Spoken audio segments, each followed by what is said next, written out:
आज का topic hello everyone. आज का जो टॉपिक है वो बेसिकली एक फैक्ट से इंटरेस्टिंग फैक्ट से रिलेट करता है। तो इसमें पूछ रहा है ना आपका कि where do we classify virus in eukaryotes और प्रोकैरियोट। हम ये जो वायरस जी हैं इनको कहाँ पे रख दें, हम प्रोकैरियोट में रख दें कि यूकैरियोट्स में रख दें कि कहाँ इनको रख दें। तो देखिए ना, यूकैरियोट्स और प्रोकैरियोट्स जो होता है वो दोनों चीज़ें क्या होती हैं।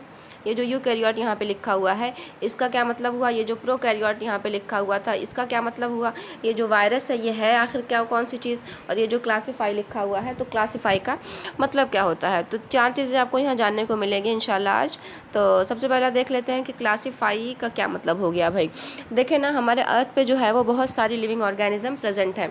हमारी अर्थ जो है वो फुल ऑफ लिविंग ऑर्गेनिज्म से भरी पड़ी है। तो हमें हर एक चीज़ अभी अभी पता है, अभी बहुत सारी ऐसी चीज़ें हैं जो अभी ढूंढी ही नहीं गई हैं, अभी अनएक्सप्लोर्ड है, यानी कि अभी उन पर रिसर्च चल रहा है।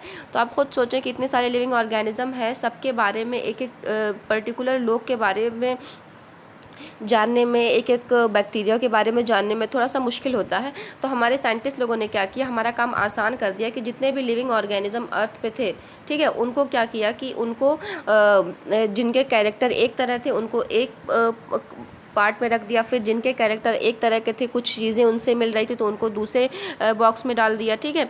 उसके बाद कुछ ऐसे थे जो जिनके कैरेक्टर उनसे मिल रहे थे तो उनको थर्ड बॉक्स में डाल दिया। फिर ऐसे करके उन्होंने फोर्थ बॉक्स में डाल दिया। तो ये जो कैरेक्टर एक तरह के थे, उनकी तरह बिहेव कर रहे थे, उन्हीं की तरह खा पी रहे थे, जी रहे थे, ठीक है। तो सबको उनके कैरेक्टर के हिसाब से, छोटे बड़े साइज़ के हिसाब से सबको अलग अलग बॉक्सेस में डाल दिया गया। तो ये जो ग्रुपिंग की गई है, ये जो बॉक्सेस में डाला गया है, ताकि हमें ये जानना आसान हो जाए, हमें ये समझना आसान हो जाए और हमें ये रिकॉग्नाइज़ करना आसान हो जाए कि आखिर कौन किसको कहाँ पे रखा जाए। अब आप खुद सोचें कि ये आपका स्कूल है, सपोज दैट ये आपका स्कूल है, ये आपकी क्लासेस यहाँ पे अरेंज है, first class, second class, third class, fourth, fifth, six, देखें अरेंज है ना। अगर 8 तक आपका स्कूल है तो 8 तक सारी चीज़ें अरेंज है। प्रिंसिपल ऑफिस अलग है, स्टाफ रूम अलग है और वॉशरूम अलग है, सारा चीज़ें।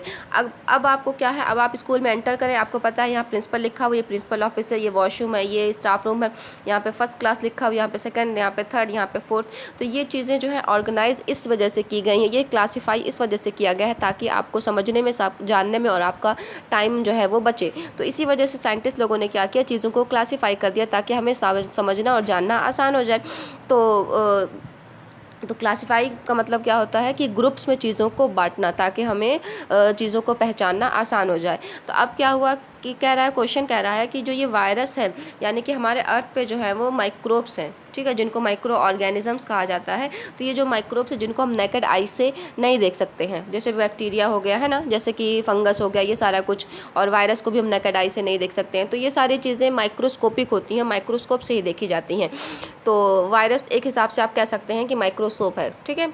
अब क्या हुआ कि यूकैरियोट्स और प्रोकैरियोट्स का मतलब क्या हो गया कि हमारी जितने भी लिविंग ऑर्गेनिज्म अर्थ पे हैं उनकी जो बॉडी है वो एक यूनिट से, एक इकाई से मिलकर के बनी हुई है। उसको कहा जाता है सेल, ठीक है। एक गोल सा स्ट्रक्चर, सब इमेजिन कर लें कि ये गोल सा स्ट्रक्चर है, इसी से जो है ये आदमी जो यहाँ पे खड़ा हुआ है ना, ये आपके स्कूल के प्रिंसिपल भी हो सकते हैं या आपके टीचर भी हो सकते हैं, ठीक है। तो ये जो बॉडी, ये जो ध्यान लगा के सोच रहे हैं कि आखिर क्लासीफाई इनको कहाँ किया गया है, इनकी बॉडी जो है वो एक सेल से मिलकर बनी हुई है।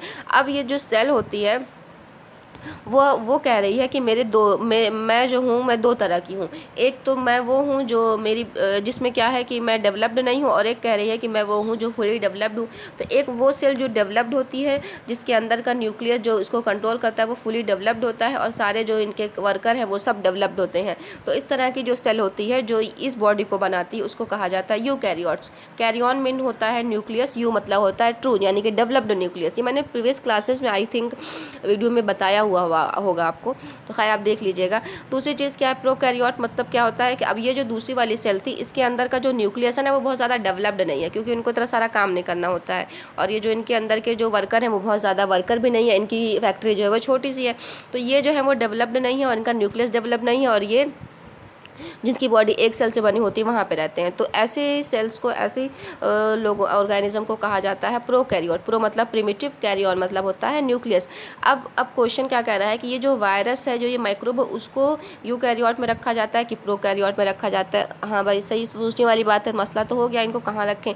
तो अब क्या हुआ कि वायरस के लिए एक चीज़ कही जाती है, या साइंटिस्ट लोगों ने एक क्राइटेरिया दे दिया है कि जब ये वायरस ऐसे ज़मीन, बारिश यहाँ पे पड़ा हुआ है तो नॉन लिविंग है, लेकिन जब ये वायरस उड़ करके या चल करके या किसी खाने में जा करके या किसी के थ्रू जो है वो इनके पास चला आ गया, तब ये हो जाता है एक्टिव। और ये जो इनका दिमाग जो चल रहा है, मशीनरी जो इनकी है चल रही है, उसको ओवरटेक कर लेता है और अपनी बॉडी को डिवाइड, मल्टीप्लाई करता है। तो यानी कि ये जो वायरस है, ये लिविंग और ये नॉन लिविंग के बीच की कनेक्टिंग लिंक है, इसको किधर कहीं भी नहीं रखा गया है। ठीक है, तो ये जो वायरस है, इसकी बॉडी का प्रॉपर सेलुलर ऑर्गेनाइजेशन भी नहीं है।